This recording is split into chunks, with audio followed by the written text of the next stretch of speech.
말씀 나누겠습니다. 로마서 13번째. 사랑하심을 입고 그리스도의 것으로 부르심을 입은 자. 로마서 1장 6절과 7절 본문 말씀 함께 봉독하겠습니다. 너희도 그들 중에 있어 예수 그리스도의 것으로 부르심을 입은 자니라. 로마에 있어 하나님의 사랑하심을 입고 성도로 부르심을 입은 모든 자에게 하나님 우리 아버지와 주 예수 그리스도로 조차 은혜와 평강이 있기를 원하노라. 아멘. 저는 개인적으로 좋은 영화 감상은 우리가 경험할 수 없는 다른 이들의 일상을 대리 체험케 해주고 그 속에서 많은 깨달음을 준다라는 그런 차원에서 권장할 만한 것이라고 생각합니다. 쓸데없는 거 그런 거 말고요. 로이드 존스 목사님 같은 분은 영화나 TV, 신문까지도 절대 가까이에서는 안 될 금기 목록에 넣어놓고 그런 것과 가까이 하지 말라고 수시로 강조를 하셨지만 그분도 돌아가실 때까지 클래식 음악 애호가였다라는 사실을 감안할 때 가끔 좋은 영화를 찾아서 보는 것은 우리 성도의 신앙생활에 유익한 활력소가 될 수 있다고 저는 생각을 합니다. 늘 시간에 쫓기는 제가 가끔 시간을 내서 영화를 감상하기 위해서 영화를 고를 때에는 아주 신중하게 고릅니다. 엉뚱한 것을 골라서 괜한 시간을 낭비하지 않기 위함입니다. 그래서 제가 영화를 고를 때 제일 먼저 고려하는 게 영화를 만드는 감독이에요. 영화 안에는 감독의 인생관이나 철학이 고스란히 담기게 되거든요. 그리고 두 번째 고려하는 게 촬영 감독이 누구인가입니다. 스토리도 스토리지만 그 스토리를 어떤 영상으로 담아내느냐에 따라서 스토리가 담고 있는 메시지의 전달 정도가 달라진다는 것을 저는 잘 알기 때문입니다. 영화의 화면에는 촬영 감독의 세계관이 담깁니다. 한국의 촬영 감독 중에서 제가 제일 좋아하는 분이 정일성 감독님이에요. 거장 임권택 감독의 영화를 그야말로 작품으로 만들어낸 분이 정일성 감독이죠. 천년하기나 취화선 같은 그런 영화의 영상은 정말 어느 것 하나 버릴 것이 없는 명작입니다. 그래서 그분이 카메라를 잡은 영화는 대체로 다 보게 돼요. 그리고 외국 촬영 감독 중에서 제가 좋아하는 이가 잭 앤 그린이라는 사람입니다. 클린트 이스트우드 아시죠? 그분은 배우라기보다는 이제는 감독, 거장이 되었어요. 그 클린트 이스트우드 감독의 작품을 거의 도맡아서 촬영을 하는 잭 앤 우드를 참 좋아하는데 70년대부터 클린트 이스트우드와 명콤비가 되어서 정말 주옥 같은 작품들을 멋진 영상으로 담아낸 사람입니다.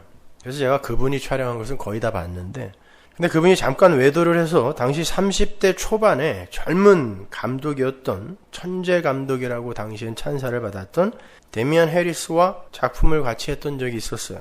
그 영화의 제목이 Deceived라는 영화입니다. 제가 대학을 졸업한 지 얼마 안 돼서 20년 전인데 저희 집 앞에 있는 그 코아트로에서 개봉을 했던 영화예요. 그 잭 앤 그린의 시원하고 치밀한 영상이 아주 잘 나타나 있어서 제 개인적으로는 20년이 지난 지금까지 그 장면 하나하나가 다 기억이 날 정도로 아주 재미있게 본 영화였습니다. 물론 흥행은 못했습니다. 그래서 어떤 분들은 제가 추천하는 영화만 빼고 본다고 그러시는데 그래서 그 영화 이야기를 하는 사람을 20년 동안 딱 한 사람 만났습니다. 그 사람도 저와 똑같은 감동을 갖고 있어서 제가 깜짝 놀랐는데 그 영화의 주인공은 스릴러물에 어울리지 않는 골디 혼이었어요. 극중에서 골디 혼은 뉴욕 미술계에서 활동을 하는 자타가 공인하는 커리어 우먼이었습니다. 그녀는 능력도 있고 재능도 있어서 자기가 일하는 분야에서 인정을 받고 있었어요. 게다가 자상하고 친절한 따뜻한 남편 잭을 만나서 예쁜 딸까지 키우게 되었습니다. 남편은 그녀를 너무너무 사랑해 줬어요. 외적으로 볼 때 그녀는 그야말로 행복의 극치를 달리고 있는 사람처럼 보였어요. 걱정거리가 하나도 없는 것처럼. 그러던 어느 날 남편이 교통사고로 죽습니다. 그런데 그 남편이라는 사람이 갖고 있던 신분은 이미 16년 전에 죽은 사람의 것이었어요. 알고 보니까 그 남편은 어떤 목적을 갖고 치밀하게 잠입을 한 골동품 절도단의 살인마였습니다. 그 사실을 알게 된 골디 혼이 교통사고로 죽었다는 그 남편, 그러나 죽지 않고 살아있는 그 잭의 정체를 캐내려 하자 그 죽었다는 남편 잭이 골디 혼을 죽이기 위해서 본격적으로 달려듭니다. 자신의 정체가 탄로 났기 때문이에요. 7년 동안 잘 감추고 있었는데 탄로가 났기 때문에. 데미안 해리스 감독은 그 영화를 통해서 당신이 사랑하는 그 사람에 대해서 당신은 얼마나 알고 있는가를 물으려 했다고 그랬어요. 여러분에게 여쭤볼까요? 여러분이 사랑하는 사람, 그리고 사랑하고 싶어하는 그 사람에 대해서 여러분은 얼마나 알고 계십니까? 여러분 옆에 있는 그 사람이 여러분이 알고 있는 그 사람일 것 같으세요? 새해부터 부부싸움을 시켜야 돼야지. 진짜 겉으로 보이는 그 사람이 여러분이 아는 그 사람이 맞을까요? 고개를 막 흔드시는 분이 계시네요. 이미 알고 계시는 거예요? 저는 개인적으로 그 영화를 보면서 우리가 사랑하고 우리가 미쳐있는 이 세상의 힘과 가치의 정체에 관해서 깊이 생각해 보게 되었습니다. 우리가 목숨 걸고 추구하고 있는 이 세상 가치와 그 가치로 치장을 해서 신이 되고 싶어하는 그 우리의 육적 자아, 그것이 정말 우리가 사랑해도 되는 그런 것이 맞습니까? 자신 있으세요? 우리는 그것만을 위해 살잖아요, 지금. 나를 위해 살잖아요. 그리고 나를 치장할 돈을 위해서 살지 않습니까? 만일 나의 가치를 올려주고 나의 행복 지수를 높여줄 것으로만 알았던 그것들이 실제로는 나를 죽이려고 교묘하게 위장을 하고 숨어든 마귀라면 어떻게 하실 거예요? 그 악당 잭이라면 어떻게 하실 거예요? 큰일 나는 거죠. 그 중에서 우리가 제일 사랑하는 이 세상 가치를 꽉꽉 눌러서 손에 들고 다닐 수 있는 것으로 만든 게 돈이니까 그 돈에 대해서 성경이 어떻게 이야기하는지 한번 보자고요. 우리가 죽도록 사랑하는, 생명보다 더 사랑하는 그거. 전도서 5장 10절 표준 세번역으로 읽어드릴게요. 돈 좋아하는 사람은 돈이 아무리 많아도 만족하지 못하고 부를 좋아하는 사람은 아무리 많이 벌어도 만족하지 못하니 돈을 많이 버는 것도 헛되다. 재산이 많아지면 그만큼 돈을 써야 할 때도 많아진다. 많은 재산도 임자에게는 다만 눈요기에 지나지 않으니 무슨 소용이 있는가. 적게 먹든지 많이 먹든지 막 일을 하는 사람은 잠이라도 달게 자지만 배가 부른 부자는 잠도 편히 못 잔다. 나는 세상에서 기막히게 억울한 일을 보았다. 아끼던 재산이 그 임자에게 오히려 해를 끼치더라는 것이다. 어떤 사람은 재난을 만나서 재산을 다 잃는다. 자식을 낳지만 그 자식에게 아무것도 남겨줄 것이 없다. 어머니 태에서 맨몸으로 나와서 돌아갈 때에도 맨몸으로 간다. 수고해서 얻은 것은 하나도 가져가지 못한다. 또 한 가지 비참한 일을 보았다. 사람이 온 그대로 돌아가니 바람을 잡으려는 수고를 한들 무슨 보람이 있는가. 인생이란 평생 어둠 속에서 먹고 지내며 온갖 울분과 고생과 분노에 시달리며 사는 것이다. 보세요. 우리가 우리 자신을 행복하게 해줄 것이라고 철석같이 믿고 있는 이 세상 힘의 대표라 할 수 있는 돈이 우리를 오히려 해롭게 하고 근심케 하는 괴물이라 그래요. 전혀 동의가 안 되죠? 디모데전서 6장 10절 보세요. 돈을 사랑함이 일만하게 뿌리가 되나니 이것을 사모하는 이들이 미혹을 받아 믿음에서 떠나 많은 근심으로써 자기를 찔렀도다. 이렇게 성경은 확실하게 이야기를 하고 있는데 우리는 전부 여기에 동의하지 않습니다. 왜냐하면 우리의 현실 속에서는 돈이라는 게, 세상의 힘이라는 게 우리의 가치를 한없이 올려주고 있는 것처럼 보이거든요. 호텔에 후진차 타고 가면은 주차도 못하게 해요. 저 뒤에 구석에 가서 하라고. 돈은 분명히 나를 사랑하여 나를 유익하게 할 것이라고 철석같이 믿고 있는 거예요. 그렇다면 이 세상 가치와 소유의 대표라 할 수 있는 그 돈이라는 것으로 화려하게 치장을 해서 신의 자리에 올려놓고 싶은 그 나, 그 육적 자아는 과연 우리가 사랑해도 되는 겁니까? 우리가 가장 사랑하는 게 나잖아요. 결국 그 돈도 나를 사랑하기 위해서 모으는 거 아닙니까? 누가복음 17장 33절 보세요. 무릇 자기 목숨을 보존하고자 하는 자는, 여기서 목숨이라는 것은 육적 자아, 나예요, 나. 목숨을 보존하고자 하는 자는 잃을 것이요 잃는 자는 살리리라. 그 육적 자아를 살리기 위해서 안간 힘을 쓰는 것은 오히려 자신을 죽이고 있는 것이라고 이야기하고 있어요. 이렇게 우리가 사랑하는 것들이, 그리고 나를 사랑하여 나의 하나님처럼의 그 삶을 도와줄 것이라고 생각했던 것들이 사실은 우리를 죽이기 위해 투입된 악당 잭과 같은 것들인 것이에요. 그래서 성경이 말세의 심판을 받을 자들에 대해서 이렇게 묘사를 합니다. 요놈들은 반드시 죽는다. 디모데후서 3장 1절. 네가 이것을 알라. 말세에 고통하는 때가 이르리니 사람들은 자기를 사랑하며 돈을 사랑하며 자긍하며 교만하며 회방하며 요놈들은 반드시 죽는다는 거예요. 이렇게 우리가 사랑하고 있는 육적 자아, 즉 자기 자신과 돈은 우리가 사랑해야 할 존재가 아니라 우리를 심판대에 세워서 죽일 수 있는 무서운 것입니다. 그런데도 우리는 그러한 것들이 나를 사랑하여 나라는 존재를 하나님처럼의 자리에 올려놓아 줄 수 있을 것으로 착각을 하며 사는 거예요. Deceived라는 영화에서의 그 골디 혼이 친절하고 자상하게 자신의 가치를 높여주었던, 그러나 사실은 그녀를 죽이기 위해 잠입을 했던 그 멋진 남편에 대해 그토록 오랫동안 7년 동안이나 달콤한 오해를 하고 있었던 것과 다를 바 없는 어리석음인 거예요. 그래서 성경은 우리 인생에 잠입해 들어오는 살인마 잭 같은 재물과 자아를 몰아내고 죽이라고 반복하여 경고하고 있는 거예요. 야고보서 5장 3절 보세요. 너희 금과 은은 녹이 슬었으니, 그 녹이, 여기서 녹은 금과 은 안에 감춰져 있는 독이란 뜻이에요. 그 녹이 너희에게 증거가 되며 불같이 너희 살을 먹으리라. 너희가 말세에 재물을 쌓았도다. 디모데전서 6장 17절. 네가 이 세대의 부한 자들을 명하여 마음을 높이지 말고 정함이 없는 재물에 소망을 두지 말고 오직 우리에게 모든 것을 후히 주사 누리게 하시는 하나님께 두어라. 무엇을? 우리의 마음을. 근데 우리의 마음은 온통 돈에 가 있어요. 이 세상의 힘과 가치에 가 있단 말입니다. 히브리서 13장 5절. 돈을 사랑치 말고 있는 바를 족한 줄로 알라. 골로새서 3장 5절. 그러므로 땅에 있는 지체를 죽여라. 살찌우라 아니에요. 화려하게 치장하라 아닙니다. 죽여라. 죽여라. 그걸 위해 살라고 하지 않아요. 죽이라고 한단 말입니다.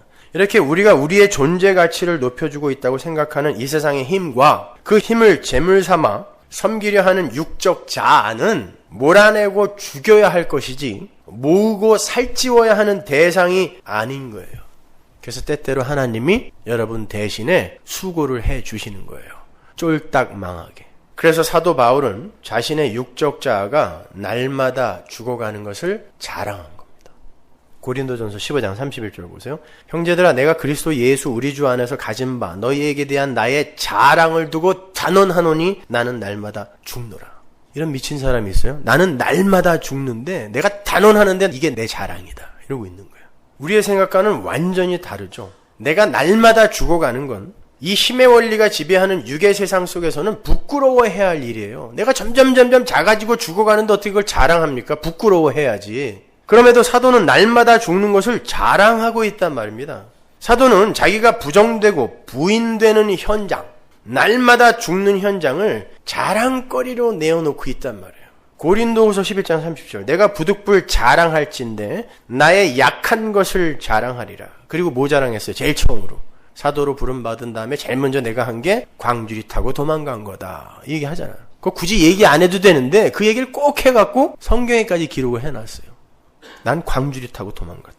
보세요. 사도는 약한 것을 자랑합니다. 절대 강한 것을 자랑하지 않아요. 근데 교회 안에서도 강한 자가 왔다예요. 그죠? 돈 많은 사람 오면 월척입니다. 돈 없고 가난한 사람 오면 피렘이에요. 야고보서에서도 그래서 그걸 경고하고 있어요. 초대교회 때도 그런 게 있었단 말입니다. 그리고 자식 잘 된 사람은 어깨 피고 다니고 자식이 그냥 속이나 썩이고 빌빌대고 있으면은 그냥 교회 와서도 기가 죽어갖고 말이죠. 요리조리 숨어 다니고 그래요.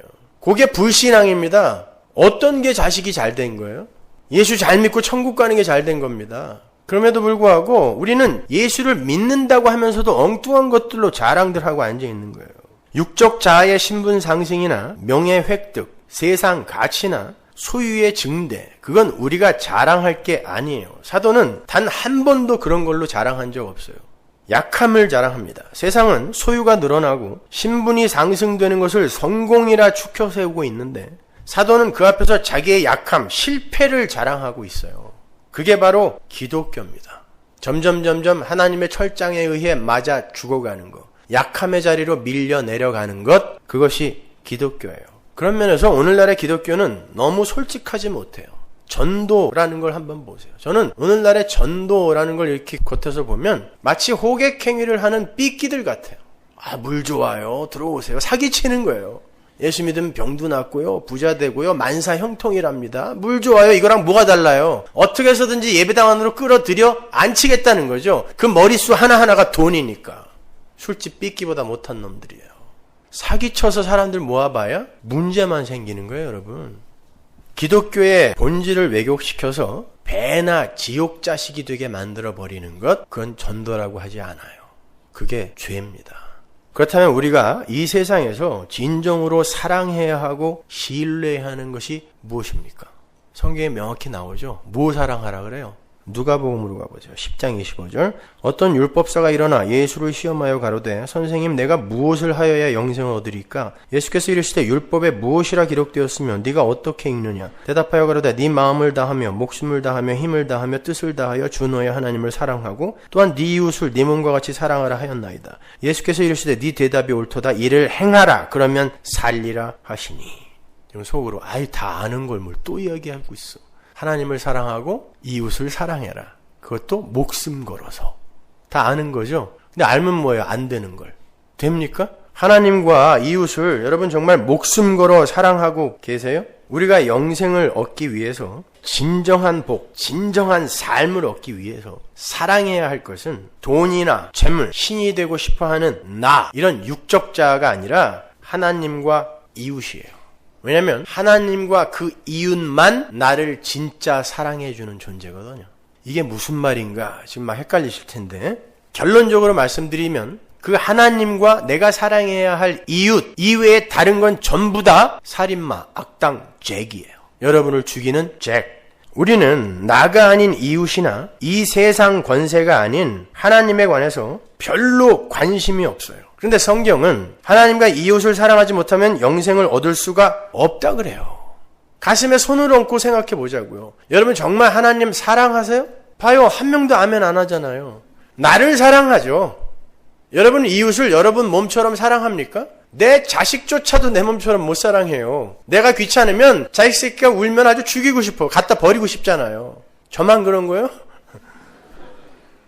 그래서 바로 그 밑에 선한 사마리아인의 비유가 붙어 있는 거예요. 우리 공부했죠? 선한 사마리아인의 비유가 뭐예요? 어떻게 영생 얻습니까? 그랬더니 예수님이 주 너의 하나님을 목숨 걸고 사랑하고 네 이웃을 네 몸처럼 사랑해라 그랬어요. 그랬더니 율법사가 그래요? 내가 사랑할게요. 누가 내 이웃입니까? 사랑할게요. 이웃만 알려주세요. 그때 선한 사마리아인의 비유로 예수님이 대답한 거라 그랬죠. 근데 누가 내 이웃입니까? 라고 물었던 그 율법사에게 예수님이 뭐라 그래요? 누가 강도 만난 자의 이웃이냐? 라고 다시 물으시잖아요. 그 말은 너는 네가 누구를 사랑해서 이웃을 사랑해서 영생을 얻을 수 있는 존재가 아니라 선한 사마리아인으로 이 땅에 오시는 하늘의 이방인, 하늘의 나그네 바로 예수 그리스도에 의해 사랑받아야 할 이웃이 너다라고 이야기하는 거예요. 그러니까 예수님이 우리의 이웃이 되시는 거지 우리가 이웃을 사랑할 수 있는 존재가 아니다를 이야기해 주는 게 선한 사마리아인의 비유란 말입니다. 그러니까 주 너의 하나님을 사랑하고 네 이웃을 네 몸처럼 사랑하라 라는 하나님의 계명은 누가 지킨 거예요?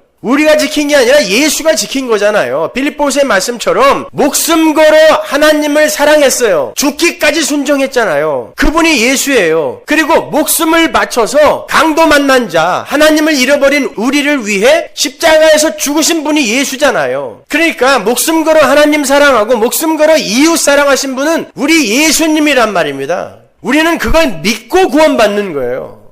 그게 영생 얻는 자입니다. 그러니까 주 너의 하나님을 목숨 걸어 사랑하고 네 이웃을 내 몸처럼 사랑하라라는 그 명령은 우리가 이 땅에서 힘을 써서 성취해야 할 명령이 아니라 예수 그리스도에 의해서 이미 성취가 된 묵시 속의 현실을 선포하는 거예요. 보여주는 거란 말입니다. 그리고 그 불가항력적인 그 은혜의 현실을 깊이 알아가면 알아갈수록 나라는 자아와 이 세상의 힘만을 향해서 부어지던 내 사랑이 조금씩 하나님과 또 우리의 진정한 이웃인 바로 그 예수에게로 옮겨지게 되는 신앙생활의 그 지향성. 우리는 이미 하나님과 그분의 아들 예수만을 사랑할 수 있는 자가 되었어요. 어디에서? 묵시 속에서. 그런데 이 역사 속에서는 나와 세상만 사랑한단 말이에요. 왜? 내가 땅에서 나왔거든요. 흙에서 나온 흙이라. 그래서 내가 땅만 좋아하게 되어 있어요. 그런데 이 현실 속에서 아니야 너희는 하나님과 예수 그 이웃을 사랑하는 자가 되어 있단다. 근데 너희는 지금 땅만 좋아하고 있잖아. 흙만 좋아하고 있잖아. 그래서 내가 그 눈을 들어서 나와 내 아들을 사랑할 수 있는 자로 만들어내기 위해 네 삶에 이렇게 개입하고 있어. 이게 신앙생활이에요. 그게 역사라는 것입니다.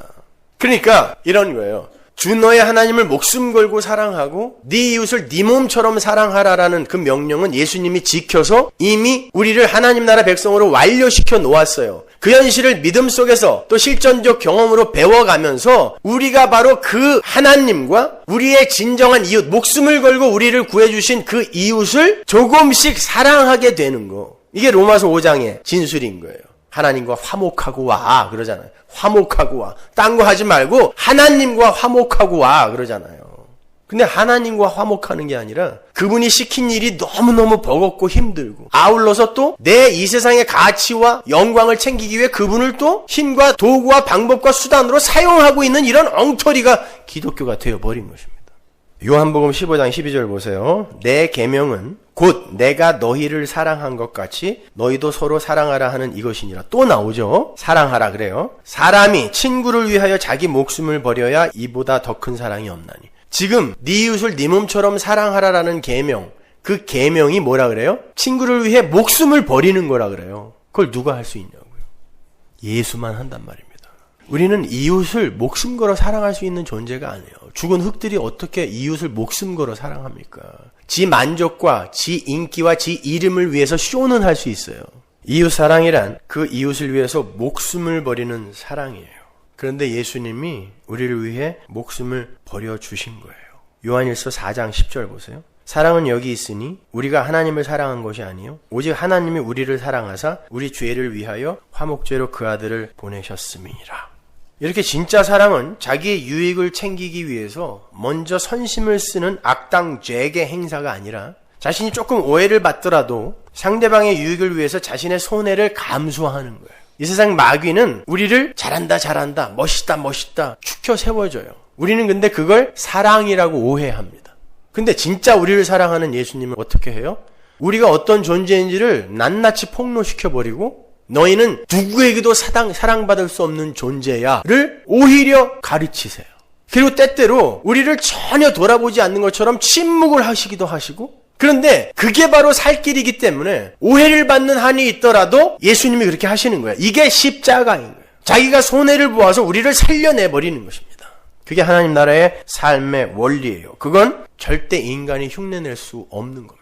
중간 정리를 해볼게요. 우리 성도는 이 세상에서 흙에서 나온 자기의 육신을 포함한 땅의 것을 사랑해서는 안 되는 존재입니다. 하늘의 것을 사랑하고 이웃을 사랑해야 하는 존재란 말이에요. 그런데 흙으로 지어진 인간은 흙에 속한 것만을 사랑하게 되어 있어요. 왜? 내가 흙에서 나왔기 때문에 자꾸 끌려. 땅의 것이 자꾸 끌리게 돼 있어요. 당연한 거예요. 나만 잘못됐다고 생각하지 마세요. 나만 예수 믿고 여전히 이런 건가? 아니야. 전부 쇼하고 있는 거예요. 다 땅의 거 좋아해요.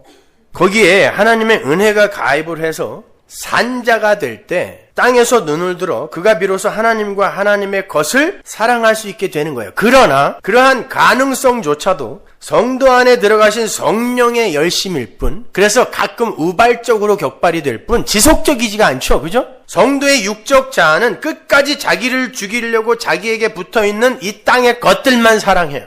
죽는 날까지. 제가 아주 오래전에 성도의 상태를 설명하면서 어거스틴의 하나님의 도성에 나오는 그 내용으로 설명한 적이 있습니다. 인간은 애초에 창조가 되기를 able to sin의 상태로 지어졌다 그랬죠. 죄를 지을 수 있는 상태. 사실 그러한 구별도 별로 좋은 예는 아니에요. 그냥 쉽게 설명해 드리기 위해서 제가 하나님의 도성에 나오는 그 이야기를 갖고 설명해 드렸는데, 근데 그들이 타락을 하면은 not able not to sin이 되는 거죠. 죄를 안 지을 수 없는 상태. 타락한 인간은 뭐든지 말하는 거나 행위하는 거나 다 죄예요. 그래서 죄를 안 지을 수 없는 상태가 돼요. 그런데 그 중에 하나님의 선택을 받은 이들이 있으니 그들에게만 성령이 들어가십니다. 그들은 어떻게 돼요? able not to sin. 죄를 안 지을 수 있는 상태가 되는 거예요. 그런데 오해하지 말아야 될 것이, 그것이 우리의 육적 자아가 변해서 성숙되어서 죄를 안 지을 수 있는 상태가 되는 게 아니라 우리 안에 들어오신 성령이 그렇게 가끔 하늘의 삶을 우리 안에서 격발시켜 내심으로 말미암아 죄가 아닌 것이 나올 수도 있게 만들어 놓은 게 성도란 말입니다. 그리고 이 육적 자아를 완전히 벗는 그날 새 몸을 입고 not able to sin, 죄를 도저히 지을 수 없는 상태가 되는 거예요. 우리가 able not to sin의 상태를 우리가 뭔가 할 수 있는 상태로 오해를 해서 그걸 많이 해놓고 그걸 마치 내가 한 것처럼 하나님 앞에 갖고 가서 상 주세요. 이건 안 된단 말입니다.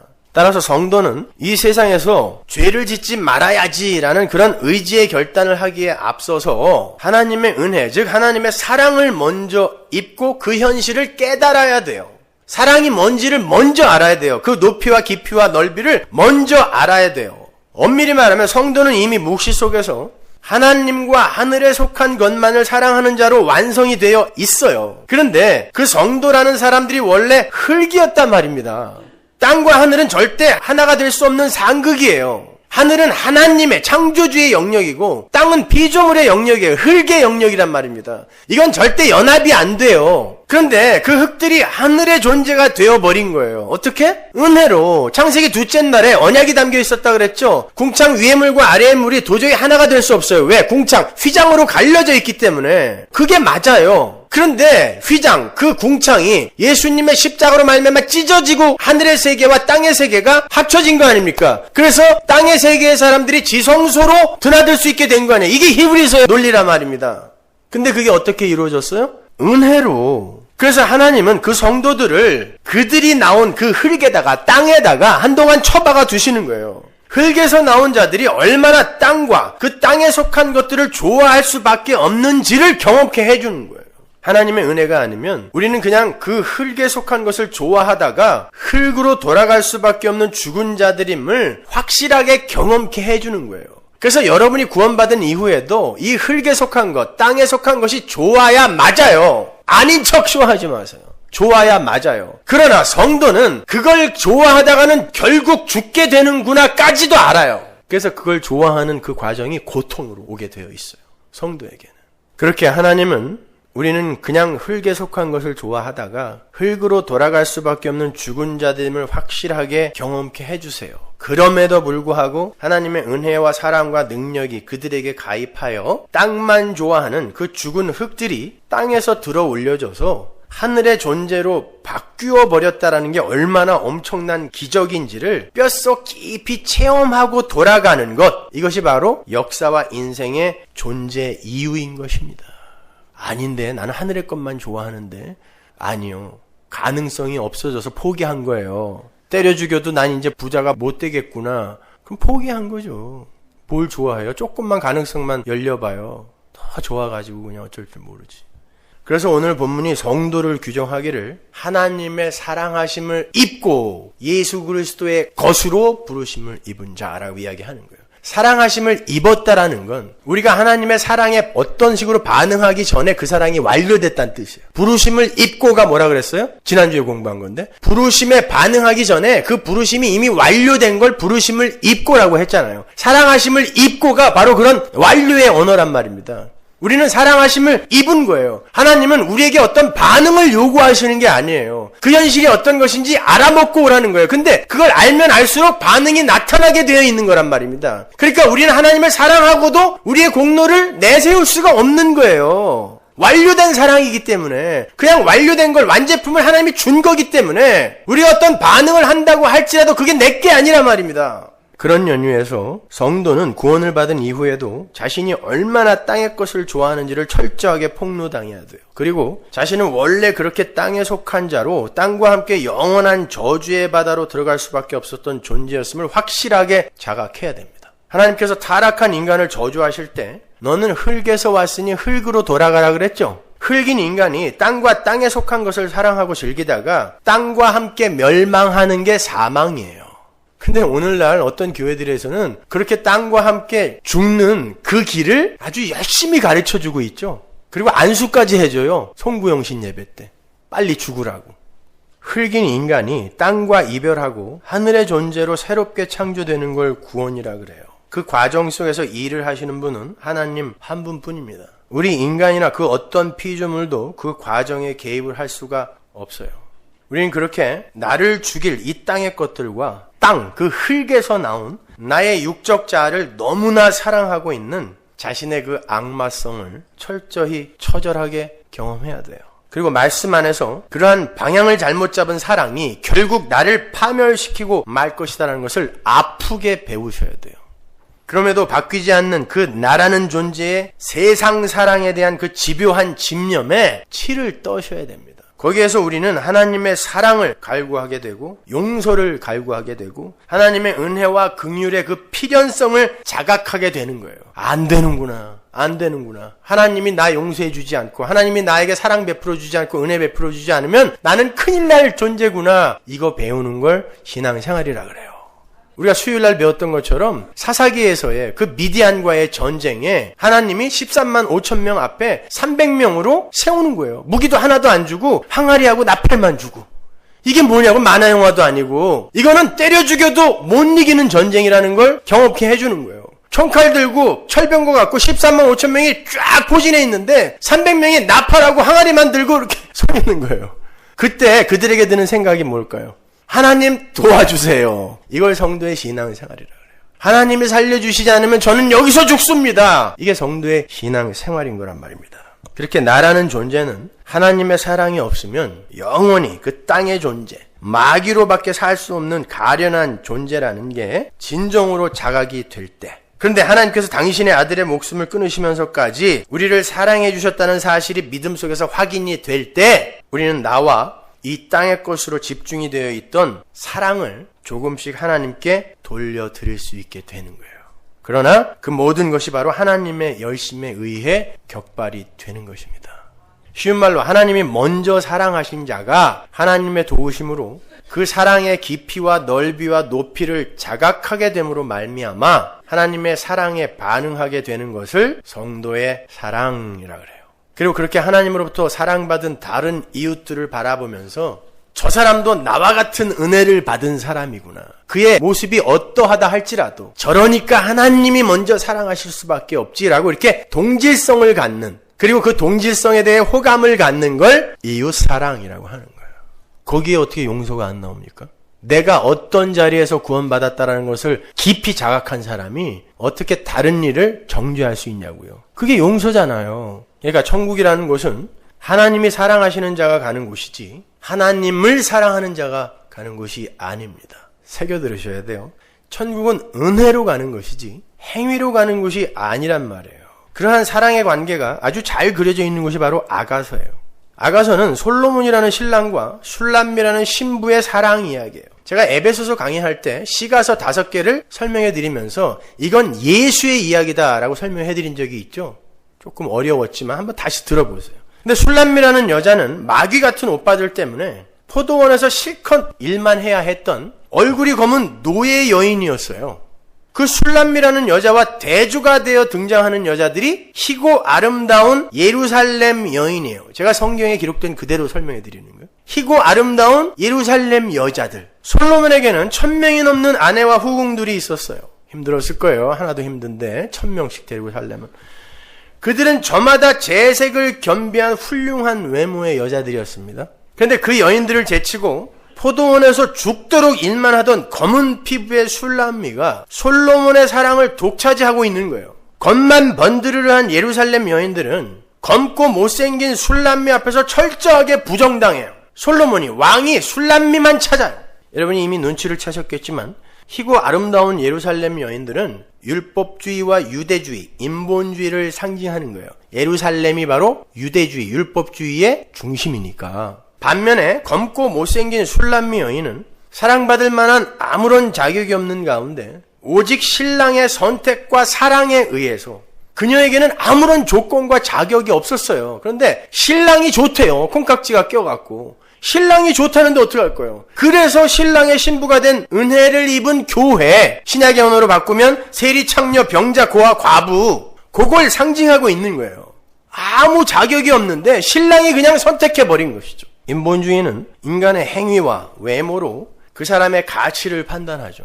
그래서 생쇼를 하더라도 자신이 하나님과 이웃을 사랑할 수 있는 존재임을 증명하려고 그래요. 그게 율법주의의 자기 외모 가꾸기입니다. 그리고 그러한 열심과 노력을 서로서로 인정해주면서 당신이야말로 신랑의 사랑을 듬뿍 받을 수 있는 자격이 있는 신부라고 추켜 세워요. 서로서로. 그러나 하나님은 그들의 그러한 행위들을 전부 부정해버리세요. 하나님은 외모를 보시지 않습니다.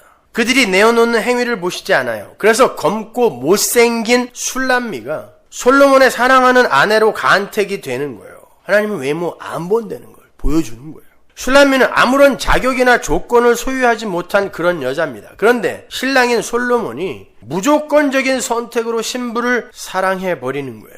그 사랑을 바울이 이렇게 설명합니다. 로마서 9장 11절.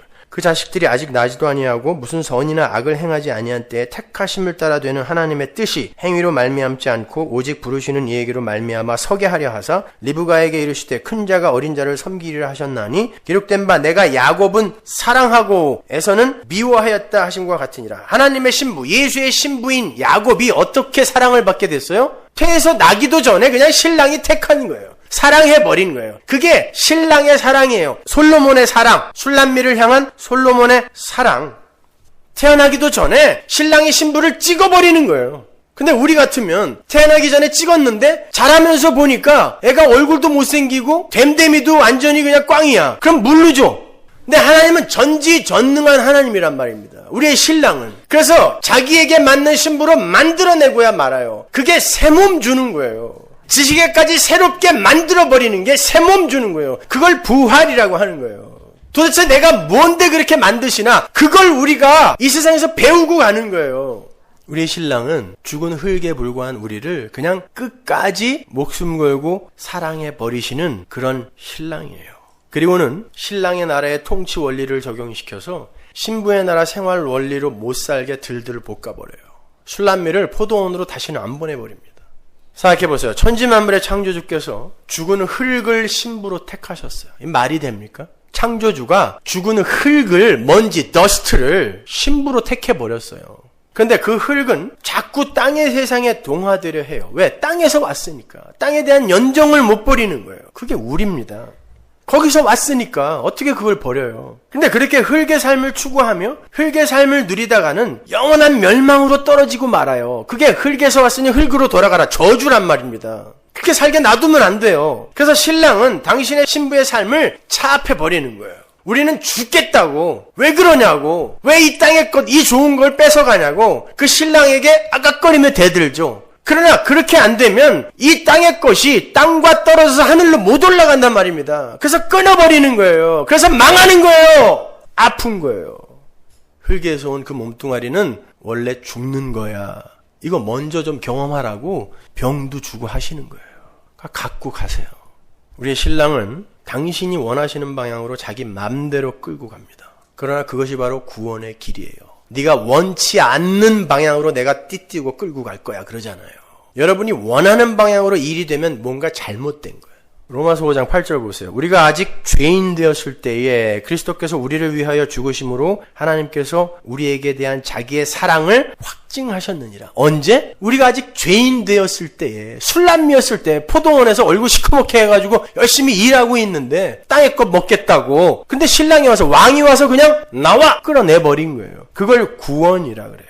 포도원에 검고 못생긴 노예였을 때 아무런 자격도 조건도 묻지 않고 신랑이 와서 날 선택해버리는 거예요. 왜? 몰라요. 그냥 내가 좋대요. 내가 사랑스럽대요.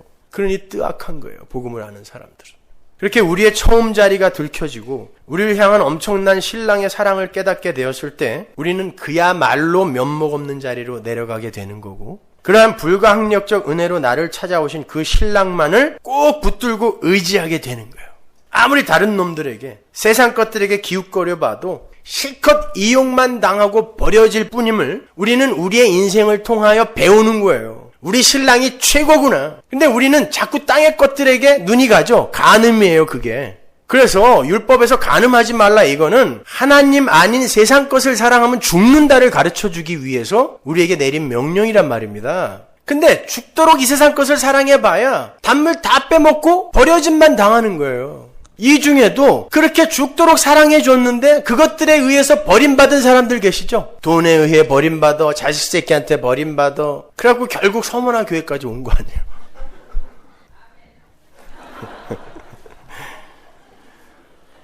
고멜을 보세요.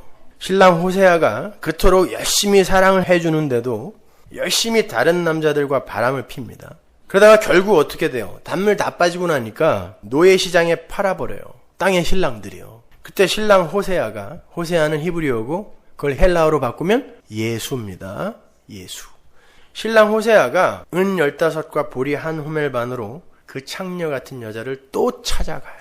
은 15과 보리 한 호멜 반은 은 30냥이라 그랬어요. 자, 창녀 같은 우리를 위해서 예수님이 속전으로 드려주셨는데 그분이 얼마에 팔렸어요? 은 30에 팔렸어요. 그러니까 우리는 누구예요? 창녀 고멜인 거예요. 이 땅을 여전히 사랑하고 있는 창녀 고멜. 그런데 나를 사랑하기로 이미 내가 태어나기 전에 찍어버린 신랑이 끝까지 쫓아와서 자기의 목숨을 은 30에 팔아서 나를 사버리는 것입니다. 그걸 구원이라고 그래요. 그게 사랑입니다. 예수의 사랑. 그렇게 우리는 신랑의 은혜와 사랑에 의해서 선택을 받아서 죽어야 할 창녀의 자리에서 왕의 신부의 자리로 옮겨 앉은 대박맞은 인생들인 거예요. 죽도록 포도원에서 노예로 살고 있었는데 왕이 찾아오더니 자기 왕비가 돼달라고 초청해버린 거예요, 나를. 왜? 모르겠어요. 근데 가보니까 나보다 더 이쁘고 하얗고 잘난 여자들이 1000명이나 있어요. 근데 그 사람들은 거들떠보지도 않고 율법주의, 유대주의는 거들떠보지도 않고 나만 사랑한다는 거예요. 시커먼 나만, 창녀 고멜인 나만. 그게 예수의 신랑의 은혜인 것입니다. 그러니까 신앙생활은 경건하고 거룩하고 순결한 것이기 이전에 창녀같이 더럽고 추악한 자신의 실체를 폭로당하는 고통스러운 현장이란 말이에요. 그걸 알아야 신랑의 사랑이 얼마나 큰 건지 알 거 아닙니까? 전부 자기들이 자기 방어 기제를 내놓고 나는 괜찮은 예루살렘 처녀라고 속이고 있잖아요. 위장하고 있잖아요. 그리고 그걸 자기라고 털떡같이 믿고 있지 않습니까? 근데 우리 신랑이 아니야. 너 원래 포도원에서 일하던 노예 처녀야. 껌둥이 처녀. 이걸 드러내버리시는 것입니다. 근데 왜 날 사랑했어요? 이 이야기까지 드러내시는 거예요. 나 창녀 고멜이잖아요. 나 죄인 중에 괴수잖아요. 근데 왜 나 사랑하셨어요? 이게 사도 바울의 말년의 고백이었단 말입니다. 우리의 신앙생활은 그걸 토해내놓는 곳으로 끌려가는 거예요. 그렇게 우리는 더럽고 추악한 자신의 실체를 폭로당하고 그 속에 말씀이 떨어져서 그럼에도 불구하고 하나님이 너를 위해 당신의 아들을 죽이셨다는 것을 믿어지게 하는 것. 그래서 면목 없이 신랑만 붙들게 하는 것. 그걸 신앙생활이라 그래요. 그런데 그걸 진짜 믿는 사람이라면 어떻게 그 신랑을 안 사랑할 수 있어요? 어떻게 여전히 나만 사랑할 수 있냐고요. 신랑에 대해서 배워보지 못하는 거예요. 그리고 내가 술람미라는 걸 누구도 지적해주지 않은 거예요. 너는 그냥 얼굴 하얀 예루살렘 여자라고 평안하다 평안하다. 그러니까 지들이 진짜 잘났는 줄 알고 헌금도 많이 해, 종교행위도 많이 해, 선교도 열심히 다녀. 내가 예루살렘 여자지 왜 술람미야? 이러고들 앉아있는 거죠. 그러니까 하나님을, 신랑을 사랑하기는커녕 여전히 이 땅과 연합되어 있는 나만 사랑하는 거예요. 그래서 사도 바울이 제발 그 사랑을 좀 알아라 라고 입에 침이 마르도록 권고를 하는 거예요. 에베소서 3장 18절 보세요. 능히 모든 성도와 함께 지식에 넘치는 그리스도의 사랑을 알아. 누구의 사랑? 그리스도, 신랑의 사랑을 좀 알아. 그 넓이와 길이와 높이와 깊이가 어떠함을 깨달아. 그 좀 알아. 이렇게 간절히 외치는 거예요. 우리는 자꾸 선악과를 따먹고 신이 되어버린 우리 자신 안에서 사랑받을 수 있는 근거를 찾아요. 그런 사람은 반드시 자기가 사랑받을 수 있는 자격을 갖추었기 때문에 상대가 나를 사랑해주는 거라는 그런 교만의 자리로 가게 돼 있어요. 마귀는 바로 그러한 인간의 아킬레스건을 치고 들어오는 것입니다. 어디를 쳐야 정확히 이놈이 넘어질 거를 마귀는 알아요. 그래서 온갖 가문이솔로 인간의 아름다움과 훌륭함과 위대함을 칭찬해주죠. 어리석은 이들은 그걸 사랑이라고 착각하는 거예요. 사실은 그 마귀에게 자신의 단물을 다 뺏기고 있다는 것을 모르는 것입니다. 결국은 자신이 그 마귀에 의해서 심판의 노예시장에 팔리게 될 것임을 모르는 거예요. 아닙니다. 하나님의 사랑은 우리의 비를 맞추는 사랑이 아니에요. 하나님은 우리가 어떤 존재였는지를 확실하게 보게 하세요. 제발 요것만은 감추어 주었으면 하는 그 비밀스러운 것까지 전부 까발리세요. 그리고는 그럼에도 불구하고 나는 너를 사랑한 것이란다 하고 사랑 고백을 하시는 분이 하나님이에요. 그러한 구원의 현실을 알지 못하는 자들이 자기 자신에게서 사랑받을 근거를 찾는 거예요. 그럼에도 그러한 것들이 찾아지지 않으면 그 근거들을 마련하느라고 무거운 짐을 지고 매 순간을 헉헉대면서 살고 있는 거예요. 그러니까 그 현실에 지치게 되면 그 신랑이 미워지는 거예요. 네가 뭔데 내가 이렇게까지 고생을 해야 되냐 이렇게. 이걸 화목이라고 합니까?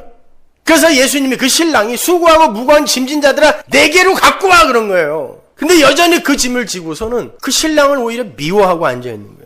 왜 그렇게 헉헉대면서 살아요? 두려우니까요. 혹시 내 꼬라지가 이런 것이 신랑에게 발각이 되면은 신랑이 나를 버릴까봐 두려운 거예요. 이걸 불신앙이라고 하는 거예요. 그게 양심 있는 모습처럼 보이지만 그것이 바로 예수님의 사랑을 폄훼하는 거예요. 폄하하는 거예요. 예수님의 사랑이 그 정도로밖에 안 보인다는 거니까요. 예수님도 인간들처럼 내가 조금만 실망시키면은 나를 언제든지 버릴 수 있는 그런 사랑을 가진 존재라고 폄훼해버리는 거예요. 예수님을. 그걸 악이라 그래요. 그렇게 신부가 신랑의 사랑의 근거를 자기 자신에게서 찾게 될 때 신부는 반드시 두려움에 떨게 돼 있어요. 근데 성경이 그 두려움을 죄라 그래요. 요한일서 4장 18절 사랑 안에 두려움이 없고 예수의 사랑이에요. 온전한 사랑이 우리가 지금 사랑하심을 입어에 대해서 공부하고 있어요. 그건 우리의 반응을 고려하지 않은 완전한 사랑이라 그랬죠. 그게 이 온전한 사랑이에요. 온전한 사랑이 두려움을 내쫓나니 두려움에는 형벌이 있습니다. 두려워하는 자는 사랑 안에서 온전히 이루지 못하였느니라. 우리가 사랑하면 그가 먼저 우리를 사랑하셨습니다. 두려워하는 자는 그 온전한 사랑이 뭔지 모르는 자다라는 뜻이에요. 사람들이 여러분을 가리켜서 야, 네가 그러고도 예수 믿는 자냐? 간혹 제가 듣는 말, 네가 그러고도 목사냐? 그때에 맞아, 내가 이러고도 그리스도인이 맞아? 난 아닐지도 몰라. 이리로 가는 게 아니라 야, 근데 어떡하니? 내 신랑이 그래도 좋다는걸? 이렇게 가야 되는 거예요. 야, 아직도 술도 못 끊은 놈이 무슨 교인이냐? 야, 나 술 못 끊어서 교회 가는 거야. 근데 우리 신랑이 좋대. 예수님은 죄인을 부르러 오신 거라니까요. 술람미를 부르러 온 거지 얼굴 허여멀건 이스라엘 여자들 부르러 온 게 아니란 말입니다. 다른 사람들이 여러분을 향해서 그렇게 손가락질하고 지적을 할 때에 신랑이 딱 나타나더니 야, 니들이 데리고 살 거 아니면은 욕하지 마. 내가 사랑한다는데 누가 뭐라 그래도 꼭 껴안아주는 걸 신앙생활이라 그러는 거예요. 그때 누가 뭐라 그러냐고요. 내 신랑이 좋다는데 어차피 니들하고는 아무 상관없는 사람이야. 나는 내 신랑하고만 살 거야. 이게 우리의 뻔뻔스러움이 돼야 돼요. 그렇다고 막 살라는 건 아니에요. 막 살 수도 없지만 성령 때문에. 구봉수 장로님이 그랬대잖아요. 성경 공부하는데 어떤 놈이 자꾸 그냥 마리아가 처녀가 나가서 잉태하고 온 거 이거 난 도저히 용납 못하겠다고 자꾸 그러니까 진도를 못 나가니까 그 장로님이 야, 신랑이 괜찮다는데 네가 왜 지랄이야 그랬더니 그런 거예요. 우리 신랑이 괜찮다는데 왜 지가 자기를 보고서 난 자격 없어요 이러고 앉아있냐고요. 좋다는데 그 사랑을 아는 자는요 반드시 그 받은 사랑을 토해내놓게 돼 있어요. 근데 그걸 배워본 적이 없는 거예요. 이 시대 교회가요. 어떻게 하면 신랑에게 잘 보일까만 가르쳤기 때문에 그 신랑이 무서운 거예요. 아가서 3장 1절 보세요. 내가 밤에 침상에서 마음에 사랑하는 자를 찾았구나. 찾아도 발견치 못하였구나. 이에 내가 일어나서 성중으로 돌아다니며 마음에 사랑하는 자를 거리에서나 큰 길에서나 찾으리라 하고 찾으나 만나지 못하였구나. 성중에 행순하는 자들을 만나서 묻기를 내 마음에 사랑하는 자를 너희가 보았느냐 하고 그들을 떠나자마자 마음에 사랑하는 자를 만나서 그를 붙잡고 내 어미 집으로 나를 잉태한 자의 방으로 가기까지 놓지 아니하였노라. 예루살렘 여자들아, 내가 노루와 들사슴으로 너희에게 부탁한다. 사랑하는 자가 원하기 전에는 흔들지 말고 깨우지 말지니라. 이게 무슨 얘기냐면은 아가서 2장 바로 요 앞에 보면 성경은 장절이 없는 거예요. 요 바로 앞에 보면 예루살렘 여자들, 그러니까 인간의 외모와 행위와 소유 등의 그 세상적 힘과 가치의 유무로 사람을 판단하는 그런 인본주의와 유대주의가 술람미를 격동하는 그런 내용이 나와요. 너 같은 시커먼 노예가 어떻게 위대하고 위대한 솔로몬 왕의 신부 자격이 있느냐 이렇게 막 격동시켜요. 성경이 그걸 포도원을 허는 여우라고 표현을 합니다. 그 여우 쫓아내라 그래요. 그런 말 듣지 마라 이런 뜻이에요. 근데 아무리 얼굴에 철판을 깐 술람미라 할지라도 계속해서 그런 말을 들으면 야, 네가 신자면 똥파리도 새다. 뭐 이렇게 자꾸 나의 그 흠을 끄집어내갖고 자꾸 격동시키는데 내가 봐도 그렇거든요. 안 해요? 맞지? 내가 봐도 그래요. 그때 아무리 얼굴에 철판을 깔아도 아무리 믿음으로 이기려고 해도 흔들리는 게 사람의 마음이란 말입니다. 술람미가 예루살렘 여자들이 하도 그렇게 자기를 향하여 손가락질을 하니까 이게 불편했던 거예요. 꿈을 꿨어요. 이게 3장 1절입니다. 꿈을 꿨는데 진짜 신랑이 어디로 가버렸어요. 어떻게 생각했겠어요? 그럼 그렇지. 내가 뭐라고. 우리 신랑이 갔구나. 근데 자기는 그 신랑에게서 멀어지게 되면 포도원으로 또 돌아가야 되거든요. 그건 안 되잖아요. 그러니까 찾으러 다니는 거예요. 신랑이요? 어디 있나요? 찾으러 다니는 거예요. 근데 신랑이 화장실 갔다 나오면서 나 화장실 갔다 왔어. 왜? 이러는 거예요. 아, 난 또 떠난 줄 알았지. 내가 극화를 시킨 거예요. 그랬더니 이 술람미 여인이 이 신랑을 어디로 데리고 가요? 내 어미의 집, 나를 잉태한 자의 방으로 데려간다 그러죠. 그게 뭐예요? 내 존재의 근원, 존재의 뿌리, 그리로 신랑을 데리고 가는 거예요. 어떻게 내가 잉태되었는가? 어떻게 내가 왕비로 간택을 받게 되었는가? 그걸 확인하는 거예요. 내가 잉태된 그 방. 그런데 그리로 가보니까 내가 뭐가 잘나서가 아니라 나는 포도원에서 그냥 노예처럼 얼굴 시커매가지고 일만 하고 있었는데 그냥 신랑이 와서 너 너무 사랑스럽다. 너 내 신부해. 그리고 그냥 나를 조건 없이 불가항력적 은혜로 나를 택해버린 거예요. 사랑해줘버린 거예요. 아, 나는 처음부터 그렇게 사랑받은 자지. 근데 내가 왜 지금의 내 꼴을 보면서 내가 자격이 있네 없네 왜 스스로 내가 이러고 있었지? 아니구나. 그러면서 뭐라 그래요? 예루살렘 여자들아 봐라. 니들이 아무리 그래도 신랑이 내 방에 와 있다. 야구르지 니들 방에는 안 가잖아. 내 방에 와 있다. 그러니까 아침까지 신랑이 원하기 전까지 흔들어서 깨우지 마라. 할 거 있거든. 19금. 할 거 있으니까 깨우지 마라. 이게 아가서예요. 그런 당당함이 있냐고요, 여러분에게. 성도에게서 나와야 할 뻔뻔스러움이 바로 그런 베드로의 뻔뻔스러움이란 말입니다. 여러분, 그 신랑을 어떻게 사랑하지 않을 수 있냔 말입니다. 그 수많은 나를 조롱하고 참소하는 마귀들 앞에서 나만 꼭 껴안아주는 그 신랑의 사랑. 그 신랑이 여러분의 신랑이라니까요. 신랑한테 사랑들을 받아보질 못해갖고 그냥 그 신랑이 여러분을 천국에서 기다리고 계신단 말입니다. 그러한 신랑이 내 마음속에 조금씩 인지가 되고 자각이 될 때 우리는 그 신랑을 사랑하게 되는 거예요. 정말 목숨 바쳐 사랑하게 되죠. 왜 안 되겠어요? 성화는 그런 거예요. 무작정 열심히 노력해서 허벅지를 찔러가면서 만들어내는 게 아니라 내가 받은 사랑이 확인이 될 때 그 받은 것이 나에게서 흘러나가는 방식으로 나타나야 진짜 성화인 거예요. 근데 그 예수에 대해서는 가르쳐주지도 않고 거룩하고 순결한 의로운 삶을 하나님 앞에 올려드립시다 눈물을 글썽이면서 아니 바울이 그러잖아요. 고린도전서에서 예수님이 거룩하며 의로우시며 네 지혜다. 뭘 올려드리라는 거예요? 예수 믿는 믿음 올려드리면 돼요. 그게 진짜 거룩함이며 진짜 그게 의로움이란 말입니다. 거기에서 하나님으로부터 나에게 쏟아진 그 사랑이 밖으로 흘러나오게 되는 거예요. 무슨 성경이 도덕책이고 윤리책입니까? 하나님은 반드시 당신이 주신 것만 내놓으라 그러세요. 우리 믿음의 조상 아브라함에게 하나님이 뭐 요구하셨어요? 이삭 내놔라 그랬잖아요. 이삭은 원래 아브라함 거 아닙니다. 마른 막대기였던 아브라함에게 이삭이 나올 수가 없어요.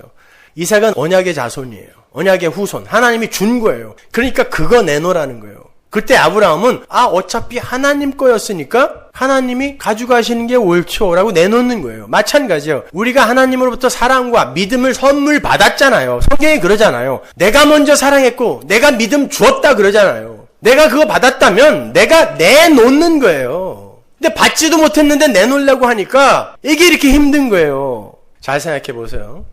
여러분 솔로몬이 어떻게 그렇게 술람미를 조건 없는 사랑으로 사랑할 수 있었죠? 솔로몬이라는 존재 자체가 그 사랑을 받은 사람이잖아요. 솔로몬은 우리아의 아들입니다. 다윗이 낳았지만 우리아가 죽지 않으면 이 세상에 존재할 수 없는 자가 솔로몬이에요. 그래서 마태복음 1장이 솔로몬의 아비를 우리아라고 하는 거예요. 우리아의 아내라고 밧세바를 칭하잖아요. 솔로몬이라는 인간 자체가 다윗과 밧세바의 죄 속에서 태어난, 죄 속에서 잉태된 자란 말입니다. 나기 전부터 죄덩어리였어요. 근데 하나님이 은혜로 그를 택하여 사랑해버린 거예요. 그래서 하나님이 그가 태어나자마자 여디디아라는 이름을 주는 거예요.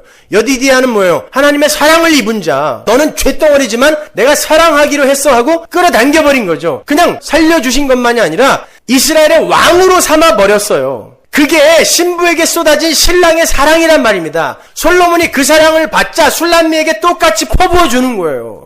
그 사랑을 우리가 받았단 말입니다. 그걸 우리가 아는 만큼 우리는 그 사랑을 흘릴 수 있게 되는 거예요. 어떻게 그 사랑을 안 사람이 세상 사람들과 똑같이 악당처럼 그렇게 삽니까? 지만을 위해서. 외국 근로자들 동남아에서 그렇게 가난하게 살다가 한국에 나와서 그렇게 주인들한테 그냥 착취당하고 그렇게 일하는 거 보면 지나가면서 장갑이라도 하나 사주고 싶고 손이라도 한번 잡아주고 싶고 죽이라도 한 그릇 사다 주고 싶고 하는 마음이 우리 안에서 나오잖아요. 그건 우리 안에서 생산되는 게 아니에요. 하나님이 우리를 이 흙인 인간들을 사랑하셨기 때문에 그 사랑이 밖으로 흘러 넘치는 거란 말입니다. 그러나 그 사람과 비교하여 지 이익과 지 인기와 지 명성과 지 만족을 얻기 위해 만들어내는 그 사랑 사파라는 것입니다.